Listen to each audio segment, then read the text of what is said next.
Bonjour à tous, bande de fans de catch, ici Kozak, aujourd'hui nous parlons de Dynamite, l'épisode du 28 février 2024. Donc, show Dynamite, c'est le dernier show de Sting, c'est le dernier weekly de Sting avant le pay-per-view et avant qu'il prenne sa retraite. Et j'ai envie de parler de ce Dynamite en commençant par parler de tout ce qui englobe Sting et surtout mes catcheurs préférés, les vice-présidents de la compagnie, les Young Bucks, Matthews et Nicholas Jackson, ces gamins, ces tic et tac, appelez-les comme vous voulez. Ce sont des enfants pour moi et je vais juste les appeler les enfants. Ce sera mes petits enfants, mes petits gamins. On va parler d'eux, on va voir à quel point, comment ils ont joué, à quel point ils ont saccagé le show. Parce que effectivement, les vice-présidents, les petits-enfants vont être le fil rouge de ce Dynamite pour notre plus grand plaisir. Alors comme d'habitude, ils vont arriver dans le main event, mais avant ça, on va voir beaucoup de vignettes de eux qui déambulent dans les coulisses, qui essaient de jouer à chat perché comme ça. Ah, me touche pas le cul, comme ça. Ils courent un peu partout et ils se vantent et ils font des trucs bizarres et ils jouent toujours extrêmement mal. Je vais commencer par ça. Mais pourquoi à chaque fois que je vois Matthews et Nicholas Jackson à l'écran, j'ai envie de me pendre, j'ai envie de me tailler les veines, j'ai envie de... Je ne sais même pas, je ne sais même plus ce dont j'ai envie. Ils jouent tellement, mais tellement mal. Vous savez, je préfère... Encore une fois, les catcheurs ne sont pas des acteurs. On leur demande pas de faire une prestation à Oscar. Ce que je leur demande juste, c'est d'en faire... De juste être juste... d'être juste en fait à l'image. Il faut être juste, ne pas en faire trop et faire du bon catch. Quand vous avez peur de faire des bonnes promos, d'être un bon acteur, d'être tangible, juste faites-en le minimum et tout va bien se passer. D'accord ? Si vous devez faire une performance d'acteur, si vous ne savez pas jouer, faites-en le minimum et vous serez bien plus naturel que si vous essayez de jouer. Eux, ils n'ont rien compris. Eux, ils sont en mode, il faut surjouer, il faut surfaire les choses. Et vas-y, à chaque fois qu'ils vont faire une action, et je vous demande de regarder ça, à chaque fois qu'ils font la moindre action et qu'ils sont filmés, et quand je dis la moindre action, c'est genre sortir d'une voiture, déambuler, je sais pas, prendre une batte de baseball, toquer à une porte. À chaque fois qu'ils vont faire la moindre action, ils ont 100 000 mimiques sur leur putain de visage. Je trouve ça incroyable. À chaque fois, c'est un exemple de mauvais jeu d'acteur. Il sort de la voiture et il dit que je fais et que je lève les sourcils et que je fais en serrant les dents avec ma bouche. C'est catastrophique à quel point il joue mal et ça c'est un excellent nanar. À chaque fois je suis mort de rire quand je les vois. Je fais mais putain, mais c'est quoi ces merdes? C'est quoi ces merdes? Encore une fois, s'il n'y avait pas eu tout ce bordel, s'il n'y avait pas eu tout ce problème avec Punk, si les mecs n'étaient pas vice-président de la compagnie, si ces mecs étaient juste des mauvais catcheurs, et bah ça me ferait rire, je serais en mode à me marrer en les voyant, je serais en mode mais c'est qui ces débiles mentales, mais ça me ferait rire. Le problème c'est que là quand je les vois maintenant, que je connais toute la politique dans les coulisses, que je connais leur impact sur leur business, que leur côté néfaste pour le business, quand je suis au courant de tout ça, quand je les vois je ne rigole pas, je suis en mode mais putain, mais dégagez de mon putain d'écran. Pourquoi ces mecs, ces deux attardés mandos, ces deux petits gars qui ont rien fait dans le business, qui ne feront jamais rien dans le business, qui ne seront jamais des draws, qui ont des têtes à claques, qui ne ressemblent à rien, qui ne savent pas jouer, qui ne savent pas catcher, pourquoi ces attardés mentaux prennent le plus de temps d'antenne dans ce show Dynamite alors que d'autres talents se cassent le cul pour essayer de faire en sorte que ce produit soit mieux que ce qu'il a actuellement? Et ces mecs-là détruisent tout le putain de travail. Donc là, en tant que vice-président, ils arrivent dans une voiture et sont en mode, avec leur batte de baseball, ils sont en mode, on veut trouver Sting, on veut lui casser la gueule en toute courtoisie. On veut casser la gueule à Sting. Petit point, kayfabe, 2 minutes. Les mecs, vous êtes les vice-présidents de la compagnie, pourquoi vous mettez 2 heures, 2 putains de heures, à trouver le vestiaire de Sting alors que vous êtes les vice-présidents de la compagnie? Un point kayfabe, t'es vice-président, tu vas voir le responsable des vestiaires, Tony Khan, qui est en charge de la production, il est où Sting? Bah là-bas je crois. Ok merci, excuse-moi j'avais juste un truc à lui dire. Basta, terminé. Et tu passes pas 1h30 de ton show à déambuler dans les vestiaires, à faire chier Eddie Kingston en mode tu saurais pas où est Sting, Eddie? Putain, Eddie sort d'un match, qu'est-ce qu'on a à foutre de Sting? Le point kayfabe ne fait déjà zéro sens. Le surjeu est lunaire. Et enfin, quand ils arrivent devant le vestiaire de Sting et le trouvent enfants, ils font ah, le vestiaire de Sting, il est là. Ils sont avec leur batte de baseball et c'est pas une blague. Ils sont devant le vestiaire. Ils sont prêts avec leur batte de baseball à casser la gueule d'un mec qui est dans le vestiaire, qui est vieux, qui est fatigué et qui travaille avec des enfants. Qui est dans son vestiaire tranquille. Et ils s'apprêtent à ouvrir le vestiaire et à casser la gueule de Sting de nulle part. Évidemment, ça rappelle énormément la situation avec le Punk. Évidemment, ça rappelle avec ça. Évidemment, ces deux attardés mentaux jouent de ça. J'aurais aimé qu'ils jouent de ça quand Punk aurait été encore présent en fait.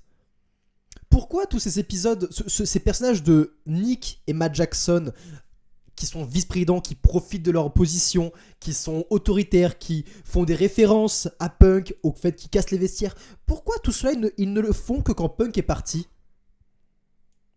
Bande de petites fiottes. Bande de petites fiottes, putain, ils se chient dessus, ce sont des gosses, ils avaient peur de Punk, ils ont toujours peur de Punk, et ils ont bien attendu que Punk s'en aille pour enfin jouer leur position. Sauf que c'est trop tard, les gars. C'est trop tard, on n'a plus rien à foutre en fait. Ça, vous auriez dû le faire quand Punk était encore actif pour vendre un match entre vous et Kenny contre Punk et FTR à Wembley. Ça aurait rapporté tellement de thunes, ça aurait été le match que tout le monde aurait voulu voir et vous auriez pu camper ces personnages. Vous auriez été des putains de vrais heels, Punk aurait été putain d'acclamé. Je sais pas s'il aurait été ultra acclamé parce que la foule ne l'aimait pas, mais il y aurait quelque chose qui se passait, ça aurait déchiré la foule, ça aurait donné beaucoup de choses à faire pour la foule, vous voyez ce que je veux dire, ça aurait rapporté de l'argent. Ça, c'est beaucoup trop tard. Et du coup, vous paraissez pour des petits attardés mentaux qui se foutent eux-mêmes de leur gueule parce qu'ils sont lamentables. Là, ils sont devant le vestiaire, ils sont en mode tu fais attention à toi, parce que, attention, d'accord, on a des battes de baseball, mais quand même, fais gaffe, il pourrait avoir quelque chose qui peut mal se passer. Donc prends soin de toi, mon petit Nick. Parce qu'on sait que dans la vraie vie, les mecs, quand ils ont fait ça à Punk, ils se sont fait casser la gueule, on le sait. Ils ont été ridiculisés. Ils sont venus à 5 contre 1 et se sont fait péter la gueule. Bande de petites fiottes. Et ils sont là et ils sentent que le mec se barre pour jouer de ça, pour camper la position de heel autoritaire, les heels ultimes qui vont avoir le dernier match pour Sting. On a envie de voir des mecs, mais beaucoup plus vénères, beaucoup plus énervés, des mecs contre qui Sting a une raison d'être sérieux. À quel moment Sting va être sérieux contre ces tocards ? Ce sont des tocards. Des tocards.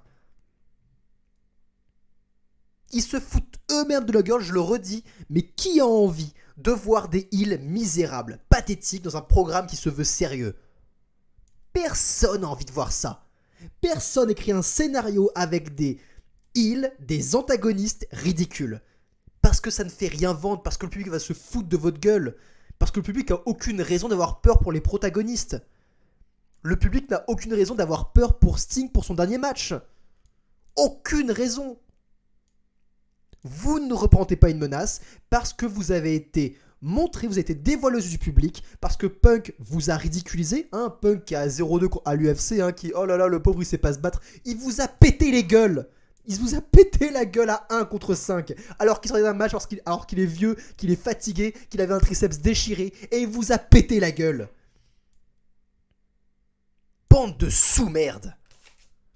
Dégagez du business, putain. Dégagez du putain de business. Vous servez à rien. Mais bon, ça ce n'est encore qu'un segment. J'ai même pas parlé du main event, putain, parce que là, encore ça c'est que le fil rouge. On arrive enfin au main event, où les vice-présidents font leur entrée, parce qu'ils trouvent pas Sting dans les coulisses. Ils vont peut-être le trouver dans le ring, peut-être qu'il se cache sous le ring depuis 2 heures, Sting, qui sait. Oh, peut-être, je sais pas, peut-être qu'il se cache dans l'arène quelque part. Putain, les gars, ils ont zéro idée, quoi. On en reparle. Donc, ils rentrent dans le ring, et là, ils se font agresser par Darby Allin qui était aux abords du ring avec plusieurs gens qui avaient un masque un masque, je sais plus quel était, c'est le masque du démon en plus, ça ressemblait dans un masque de Darby, je sais plus trop, mais bref, il les agresse de nulle part et c'est le move le plus débile qu'un babyface puisse faire. Darby Allin, quand il fait ça, je me dis ok, il est avec Sting et ils vont péter la gueule aux EVPs. Non, Darby il est tout seul. Darby il attaque les EVPs à 1 contre 2 alors qu'ils sont armés, et il y va sans armes. Mais t'es con, Darby, ou quoi ? Mais t'es débile. Donc ce qui devait arriver arriva. Bah Darby se fait péter la gueule, parce qu'il a 1 contre 2. C'est le pire assaut du monde. Il est où, Sting ? Dans le kayfabe, c'est quoi le plan dans le kayfabe, là ? C'est quoi le plan ? Parce qu'on va en reparler après, ce que fait Sting, mais c'est quoi l'idée du plan dans le kayfabe ? Que Darby se fasse péter la gueule ? Parce que si c'est le plan, oui, c'est réussi, effectivement, c'est exactement ce qu'il faut faire. Vas-y, assiège 2 connards tout seul, vas-y, fais-le. Alors qu'ils sont armés. Vas-y, je t'en prie. Donc Darby se fait éclater la gueule avec des battes de baseball, il hurle, il scelle évidemment, espèce de con, tu te lances de la gueule du loup. Puis là il y a Ric Flair qui fait son entrée, apparemment il y avait des manigances entre Ric Flair et les Young Bucks, j'en ai un peu rien à foutre, j'ai pas tout regardé ça. Mais Ric Flair arrive sur le ring, il est prêt à donner un coup de batte de baseball à Darby Allin, mais Ric Flair trahit les Bucks, commence à leur faire un high poke, à leur faire des punchs. Misérable parce que Ric Flair il a plus de 80 piges quoi, je veux dire c'est... Je sais pas quel âge il a exactement, peut-être qu'il a plus de 70, mais il est beaucoup trop vieux, il peut pas faire ça, il peut plus faire ça, Ric Flair. Et il ne doit pas être mis dans cette position. Et là, putain, à la télé en live, je suis en train de voir un vieux qui ne sait plus catcher, qui ne peut plus catcher. C'est une légende, Ric Flair, mais il ne peut plus catcher, c'est normal, c'est une vieille personne. En train de faire des punches que les Bucks oversell. C'est ridicule. Et je les vois faire semblant de taper Ric Flair parce que ils peuvent pas être trop agressifs avec Ric Flair parce que c'est un vieux, encore une fois. On ne voudrait pas avoir une crise cardiaque sur une légende comme ça sur le ring. Donc là, ils sont en train d'agresser Ric Flair au sol. Putain, ne faites pas ça. Le but du catch, c'est de faire en sorte de faire croire aux gens que ce que tu vois est réel, le plus possible. Alors que c'est faux. C'est ça tout le principe. Si tu mets en avant, si tu mets en lumière que c'est faux, le catch n'a aucun putain d'intérêt. Et c'est putain de blague, c'est pour ça que je n'aime pas ces gens dans le business, que les gens se disent mais il y a plusieurs types de catch et tout le monde peut apprécier ça. Moi j'aime bien Orange Cassidy, moi j'aime bien les Young Bucks parce qu'ils proposent quelque chose de différent. Je suis désolé les gars, je suis désolé mais non. Parce qu'ils vont à l'encontre de ce qu'est le catch à la base. Tu peux proposer plusieurs styles de catch, plusieurs le côté mystique, le côté promo explosif très japonaise, le côté beaucoup plus refermé, beaucoup plus très dans le ring. Bien sûr, il y a plusieurs types de catch, mais fondamentalement, le catch ne doit pas dévoiler que c'est faux. À partir du moment où un catcheur montre que le catch est une blague, il doit être viré. Il va à l'encontre du putain de business. C'est ça le problème que j'ai avec ces gars, c'est ça le problème que j'ai avec Orange Cassidy, c'est ça le problème que j'ai avec les Bucks, c'est qu'ils se rendent pas compte que toute leur merde met en lumière que le catch est de la merde. Ça donne des arguments aux gens, aux détracteurs du catch, pour se foutre de la gueule des fans de catch. Ils ne font que ça les Bucks. Moi mes colocs, si je leur monte ce genre de segment, mais ils vont se foutre de ma gueule. Et vous aussi. À tous les gens qui sont pas fans de catch, si vous montrez sur de segments que vous voyez deux connards qui font semblant de taper un vieux par terre et un vieux qui donne des coups qui ressemblent à rien et des gars qui oversell les coups, mais ils vont se foutre de votre gueule. Parce que c'est ridicule. C'est ridicule. Ces mecs sont pas capables de faire un seul segment qui ne soit pas ridicule. Ils en sont incapables, ce sont des attardés mentaux, des locs, des fiottes, des sous-merdes. Mais c'est pas terminé. Alors qu'ils ont agressé Darby qui a fait la pire offense de tous les temps et qu'ils agressent un septagénaire qui est par terre, qui ne peut plus travailler parce que le pauvre putain il est beaucoup trop vieux, ils continuent à chercher Sting. Ils sont là, ils ont de la musique de Sting, ils sont prêts à l'agresser, ils sont sur la rampe comme ça, prêts à l'attendre. Et c'est pas une blague, mais Sting fait une entrée spectaculaire par les cieux tel un Batman. Tel Batman, il est attaché à un câble et il descend du haut de l'arène, tracté par le câble, et il arrive en bas et il se met à agresser Darby et Matt et Nick Jackson. Putain. Ok Sting. Je sais que le mec il en a plus rien à foutre. Sting, il en a plus rien à péter. C'est la fin de sa carrière, il veut faire ce qu'il veut. Il veut faire une entrée spectaculaire, mais qu'il fasse une entrée spectaculaire. Mais encore une fois, mon problème que j'ai, c'est pas l'entrée de Sting, qui certes, c'est la dernière entrée de Sting. Et bien sûr qu'il peut faire le show, c'est marrant en soi. Le mec, il l'a mérité, il a une grosse carrière, allons-y, on y va. Mais tout ce qui a été fait pour qu'on arrive jusque-là, c'est ridicule.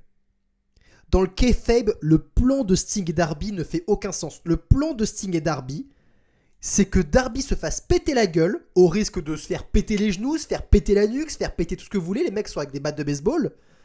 Le plan, c'est que d'envoyer Darby se faire péter la gueule au risque de se faire casser un membre, pour que Sting fasse une entrée spectaculaire et sauve Darby alors qu'il a 1 contre 2.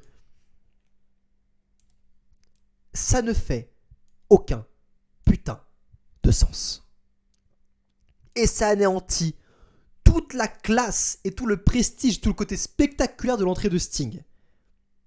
Ça ne fait aucun sens. C'était de la merde. Je suis désolé encore une fois de dire ça, mais c'était de la merde. Ces gens ne sont pas capables de proposer un bon segment. Ils sont obligés de vous insulter, d'insulter votre intelligence. Ils sont obligés de vous traiter de gros cons.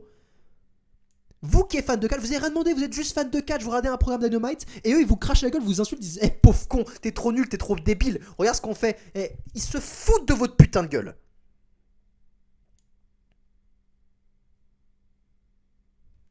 Bordel de merde. Bon. Parlons du reste du show. Vous savez quoi, j'ai pas envie de m'énerver plus, j'ai envie de parler de quelque chose que j'ai aimé. Sincèrement que j'ai aimé. L'opener du show. Ok, on va parler de l'opener du show. Musique d'Adam Page. Adam Page va rentrer sur le ring et il rentre avec une béquille. Adam Page est blessé. Il s'est blessé face à son match contre Samoa Joe il y a une semaine. Et un peu de contexte, Adam Page commençait à continuer un rôle de heel que j'aimais énormément. Je me dis, enfin, j'aimais énormément, j'exagère, mais je le trouvais mieux dans ce rôle de heel que dans ce rôle de face. Beaucoup mieux dans ce rôle de heel. Ce que je critiquais, c'est que ce match à Revolution était un triple threat. Je ne veux pas d'un triple threat à Revolution, je veux que pour le titre mondial, je veux qu'on ait des matchs 1 versus 1, des rivalités fortes pour élever le championnat de Samoa Joe, pour élever Samoa Joe en tant que champion, créer des moments forts, créer des stars. Et pour ce faire, le meilleur moyen sont les rivalités à 1 versus 1. Vous voulez élever Sir Strickland, ou faites une rivalité entre Swerve et Samoa Joe. Que Swerve gagne, que Swerve perde, si vous voulez élever Swerve et si vous voulez élever Joe, il faut des rivalités 1 versus 1. Et pareil pour Page, je ne dis pas non, je n'aurais pas dit non à un match 1 versus 1 entre Adam Page et Samoa Joe, je n'aurais pas dit non. Même si c'est pas mon catcheur préféré, que je n'aime pas Adam Page, j'aurais compris le move, j'ai fait ok, ils essayent de faire quelque chose. Mais ils sont dans un putain de triple threat, avec la rivalité entre Swerve et Adam Page qui prend toute la vedette, qui vole toute la vedette à Samoa Joe alors que c'est lui l'enjeu principal. On n'a rien à foutre de Samoa Joe. Bref, c'est une catastrophe, c'est une erreur de booking sans nom. Et là, quand je vois Adam Page arriver en béquille, je me dis Alléluia. Alléluia, putain. Encore une fois, je suis désolé que Adam Page se blesse dans ma tête. Je me dis, je suis quand même un peu désolé pour lui, mais quelque part, ça sauve un peu le pay-per-view, ça va sauver le main event. Et ça va lancer la carrière de Sir Strickland. Putain, il a un match de championnat en 1 versus 1 dans le main event contre Samoa Joe. C'est super pour Sir Strickland, c'est incroyable. Et Adam Page, qui est blessé, ne va pas faire une promo de heel, il va faire une promo de face. Encore une fois, je comprends, le mec est blessé. Je me dis, bon, je sais pas combien de temps il va être à l'écart des rings, mais il fait une promo de face. Et j'attends que les gens disent thank you Adam ou thank you Page, tout ça. Mais bref, il fait quelque chose de bien. Je comprends le move. C'est encore une fois, c'est un imprévu. Je comprends que Tony Khan fasse ça. Ça fonctionne bien. Et là, rentre Sir Strickland et Swerve, belle promo babyface, putain. Les gens chantent Who's House, Swerve House, il leur dit d'arrêter un petit peu parce qu'il y a quelque chose à dire. Et il va dire à Adam Page, putain, tous les deux on se déteste, tous les deux on a voulu se tuer mutuellement, mais je suis vraiment désolé pour toi. Je vais faire en sorte de remporter le championnat et peut-être qu'on se retrouvera plus tard. Mais il respecte Adam Page, et il dit qu'il ne voulait pas que cela arrive non plus. Il fait une belle promo babyface. Et va rentrer Samoa Joe, et Samoa Joe va agresser les deux, va leur dire putain j'en ai rien à foutre que je suis blessé, j'en ai rien à foutre de machin, je vais vous éclater la gueule à tous les deux. Il fait une monstrueuse promo de heel, j'adore ce que fait Samoa Joe, il rappelle pourquoi il est le champion du monde, pourquoi c'est lui le champion, pourquoi c'est le meilleur, etc. Et Swerve commence à avoir du feu en lui, il commence à se dire mais je vais t'éclater Samoa Joe, je vais prouver que je vais être champion. Et là on y est, je vois un heel fort, je vois un face fort qui a du feu en lui, je vois tout ça, je vois la rivalité se construire, je fais putain j'ai envie de voir ce match, j'ai envie de les voir se foutre sur la gueule. Ça marche, Adam Page qui regarde un peu les choses de loin comme ça, il est un peu dégoûté qu'il soit blessé. Mais je me dis que jusque là, tout est parfait, que le tir a été rattrapé. Que ça faisait longtemps que j'avais pas vu un segment aussi bon à Dynamite, sincèrement. Et encore une fois, c'est pas marquant, mais c'est bien fait. C'est un segment qui est bien fait.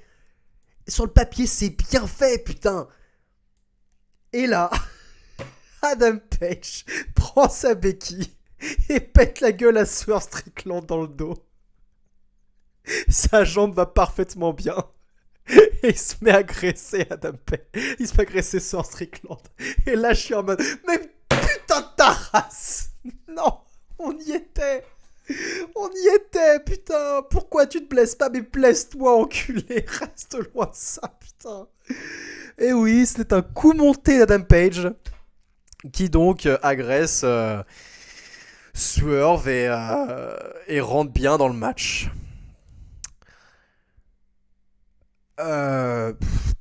Qu'est-ce que je voulais que je vous dise? Donc maintenant, dans le kayfabe, son personnage est un gros manipulateur, c'est bien, ça lui rajoute de la hit, encore une fois, c'est bien pour son personnage de heal, c'est bien pour lui en tant que heal, mais putain, on va avoir ce triple threat. On va avoir ce putain de triple threat. J'y ai cru, hein. Ces bâtards, ils m'ont fait croire. Ils m'y ont fait croire, ces bâtards. Ils m'ont fait croire à ça. C'est vraiment dommage. On aura un triple threat à Revolution, ce sera un spot fest, il y aura tout le monde qui va faire des moves de partout. Swerve aurait pu être bien plus mis over si était seul contre Samoa Joe. Pareil pour Samoa Joe et pareil pour Adam Page. Qu'est-ce que je voulais que je vous dise? C'est dommage. C'est vraiment dommage. Ok, qu'est-ce qu'on a eu d'autre? Ah oui, au début du show, on a eu FTR et Eddie Kingston contre le BCC, Bryan Danielson, Jon Moxley et Claudio Castagnoli. Un six-man tag. Vous voulez que je vous dise quelque chose? Le match aurait pu être très bien. Ça aurait pu être un très bon match de catch. Il y a juste 2 personnes en trop dans ce match. Il y a juste 2 personnes en trop. Vous enlevez 2 personnes dans le match, vous faites un tag team classique en enlevant 2 personnes et le match est un banger. Et à cause de ces 2 personnes, le match prend une tournure ridicule. Ça devient de la merde. Il suffit de 2 personnes pour que ce match devienne de la merde. Allez, je vous laisse deviner, c'est quand même pas très compliqué. Je vous laisse deviner qui a ruiné ce match. Qui a ruiné ce match selon vous? C'est bon, vous les avez? Eddie, viens.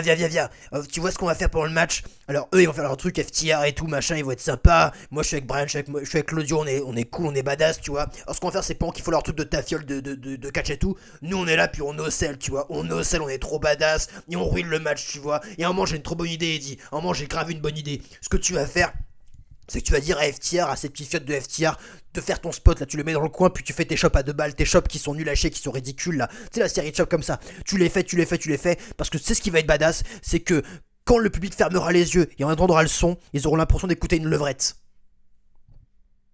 C'est pas une blague, les gars. Je suis sûr que Moxley dit ça à Kingston, hein, parce que c'est la vérité.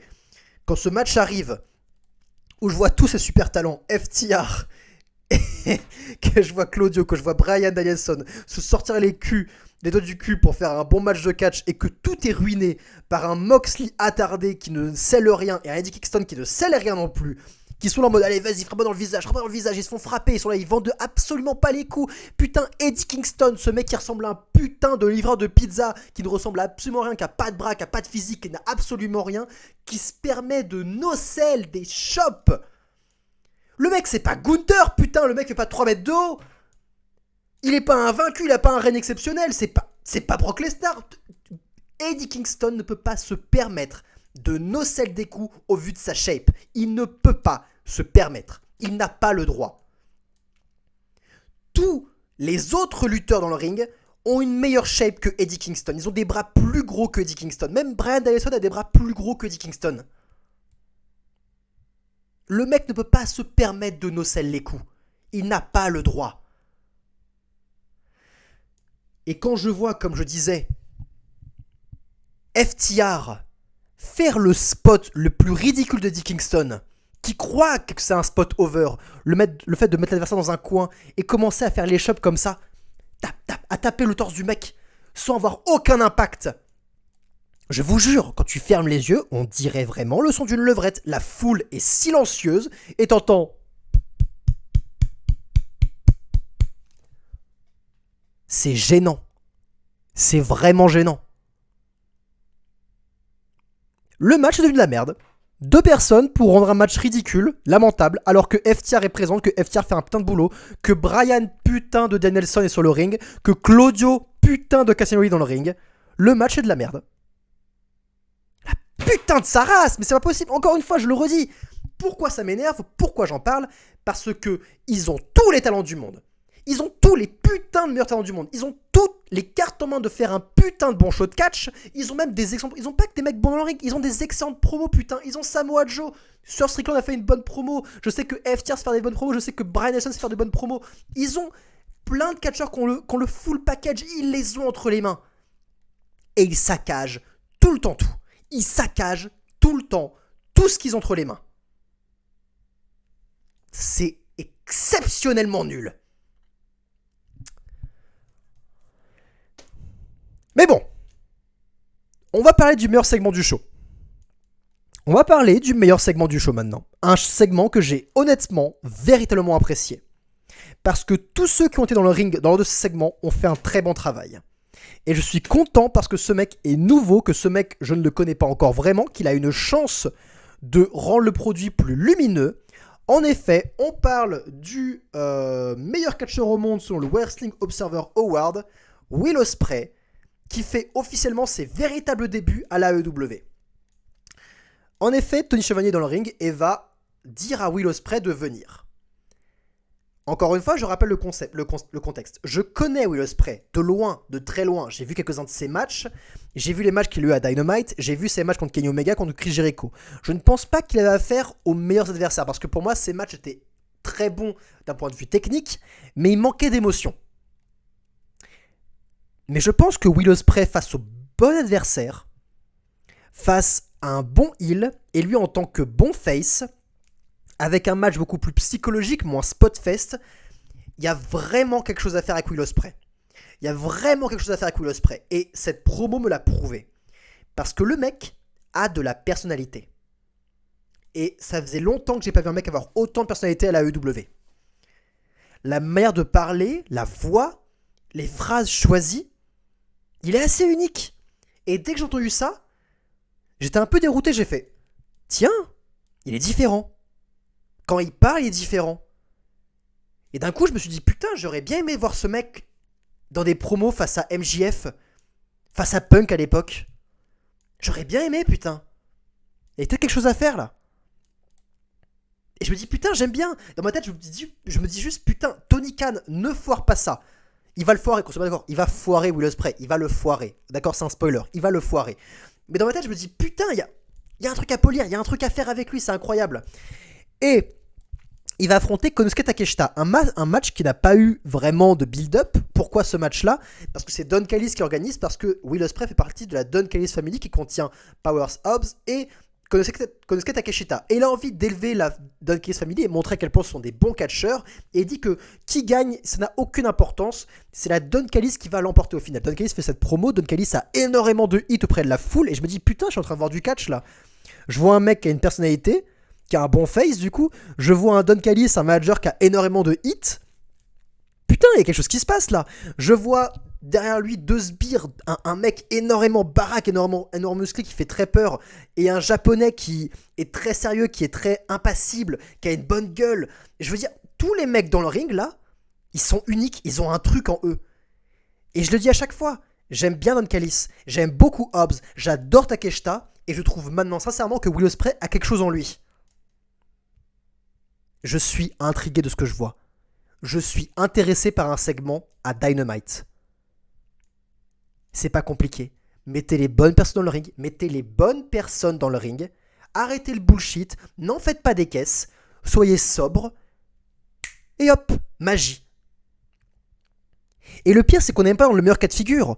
On n'a pas vraiment un face ultra établi. C'est les deux poulains d'une même faction qui vont s'affronter. Il n'y a pas tant de tension que ça.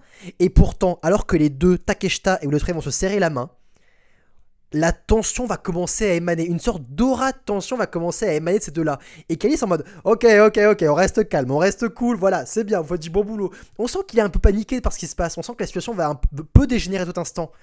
Il y a un truc d'électrique qui se passe. Et d'un coup, alors que Takeshita n'a rien dit, je sens une tension tangible et palpable.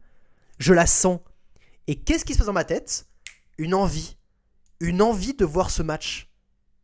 Ça y est, j'ai envie de voir ce match à Revolution. J'ai envie de voir un match à Revolution. Et la construction de ce match a été la construction la plus simple de toutes les autres constructions du putain de programme. Less is more. Less is more. Des bonnes personnalités sur le ring, qui ont une aura. On en fait minimum, on garde beaucoup de choses en nous, on réserve toutes les émotions pour le climax, pour le match final, et on fait des étincelles. Et je l'annonce, je pense sincèrement que Will Ospreay contre Takeshita sera le meilleur match à Revolution. J'ai confiance en ces gars pour pas seulement faire un bon match dans le ring, j'ai confiance en eux pour avoir un match avec pas mal d'émotions. Et s'ils y arrivent, Tony Khan, t'as 2 missions. Takeshita en top heel directement, Takeshita en top heel dans le main event immédiatement, et Will Ospreay en top face immédiatement. Basta.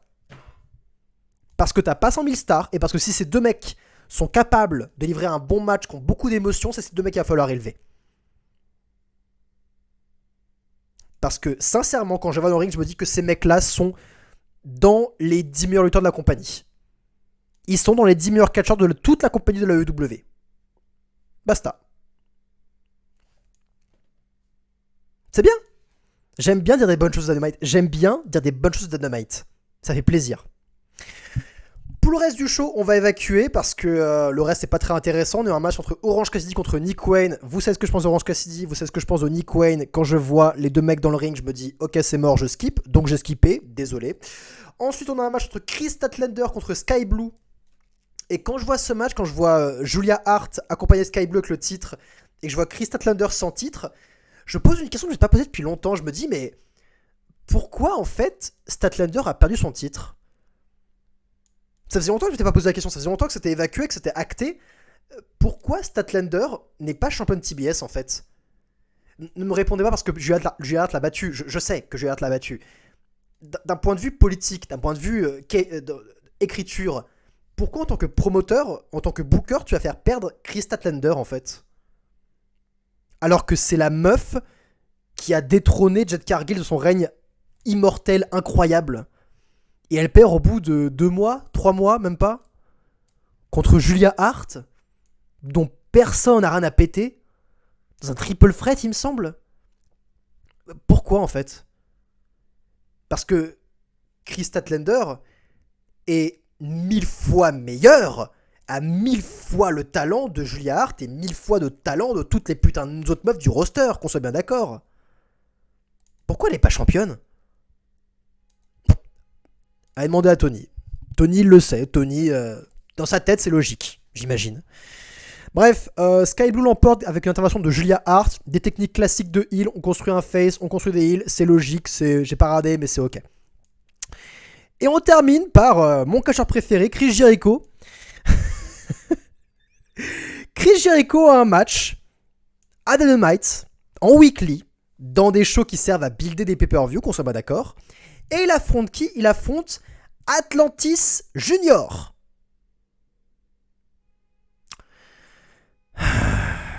C'est qui Atlantis Junior ? Qu'est-ce que ce mec ? Qu'est-ce que cet énième luchador fout à la putain de télé ? Ce mec que je ne connais pas, ce mec que je n'ai jamais vu de ma vie. Mais enfin, Kozak, Atlantis, il est très connu au Mexique, c'est un très bon catcheur. J'en ai rien à foutre. Qui viennent du Mexique, qui viennent de France, qui viennent de Russie, j'en ai rien à péter. Qu'est-ce qu'il faut Dynamite ? Qu'est-ce qu'il fait dans un match contre Chris Jericho ? À l'antenne ? Il n'a jamais été présenté. C'est pas un membre du roster. Qu'est-ce qu'il fout à l'antenne ? Mais enfin, Kozak, il fait de très bon match, un luchador, et Chris Jericho, il l'a expliqué, il a affronté son père il y a très longtemps, mais j'en ai rien à péter, putain ! J'en ai rien à péter, le Chris Jericho, j'en ai rien à péter de sa carrière. Moi, ce qui m'intéresse, c'est le produit Dynamite. Le fait que ce produit se sorte du cul pour être intéressant de nouveau. Il fait exactement ce qu'il ne faut pas faire. Il faut présenter des stars. Il faut présenter au public ce qu'il connaît, ce qu'il a envie de voir s'élever. Ne montre pas des putains d'inconnus à l'antenne, surtout quand les putains d'inconnus en question ne ressemblent à rien et ont un énorme gras du bide, putain. Si encore Atlantis Junior avait un physique exceptionnel, que le mec ressemblait à Brock Lesnar, qui ressemblerait à un putain de bodybuilder, je dis pas non, je dis ok, je connais pas ce mec, mais putain il est taillé la vache, Chris Jericho va avoir du fil à retordre. Là il affronte un vieux luchador qui ressemble à rien, qui a pas de bras, qui a un gros bide. What the fuck putain, what the fuck. C'est quoi votre problème ? Tony, pourquoi tu auto-sabotes ton produit ? C'est quoi le problème ? Mais Tony dans sa tête c'est très logique. Tony dans sa tête il est en mode, en tant que marque, en tant que ultime marque qu'il est, il se dit oh, c'est vrai que Chris Jericho, putain je me rappelle à cette époque quand il avait affronté Atlantis Senior, ce match exceptionnel qui a élevé Chris Jericho, et là Chris Jericho qui veut rendre la chandelle à son fils, c'est une belle histoire quand même. Non, c'est pas une belle histoire, on s'en bat les couilles. On s'en bat les couilles Tony. On s'en bat les couilles de ça et on s'en bat les couilles de ton show de merde, on s'en bat les couilles des Young Bucks.